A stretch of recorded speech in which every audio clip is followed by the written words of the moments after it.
أعوذ بالله من الشيطان الرجيم. بسم الله الرحمن الرحيم. يا أيها المزمل قم الليل إلا قليلا نصفه أو انقص منه قليلا أو زد عليه ورتل القرآن ترتيلا إنا سنلقي عليك قولا ثقيلا إن ناشئة الليل هي أشد وطئا وأقوم قيلا إن لك في النهار سبحا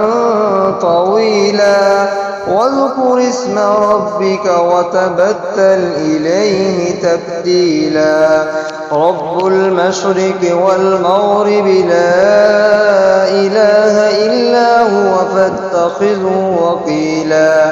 واصبر على ما يقولون واهجرهم هجرا جميلا وذرني والمكذبين أولي النعمة ومهلهم قليلا إن لدينا أنكالا وجحيما وطعاما ذا غصة وعذابا أليما يوم ترجف الأرض والجبال وكانت الجبال كثيبا مهيلا إنا أرسلنا إليكم رسولا شاهدا عليكم كما أرسلنا إلى فرعون رسولا فعصى فرعون الرسول فأخذناه أخذا وبيلا فكيف تتقون إن كفرتم يوما يجعل البلدان شيبا السماء منفطر به كان وعده مفعولا إن هذه تذكرة فمن شاء اتخذ إلى ربه سبيلا إن ربك يعلم أنك تقوم أدنى من ثلثي الليل ونصفه وثلثه وطائفة من الذين معك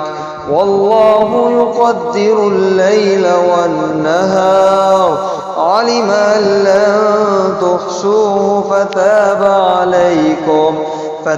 عليكم فاقرؤوا ما تيسر من القرآن علم أن سيكون منكم مرضى وآخرون يضربون في الأرض يبتغون من فضل الله وآخرون يقاتلون في سبيل الله فاقرؤوا ما تيسر منه وأقيموا الصلاة وآتوا الزكاة وأقرضوا الله قرضا حسنا وما تقدموا لأنفسكم من خير تجدوه عند الله هو خيرا وأعظم أجرا واستغفروا الله إن الله غفور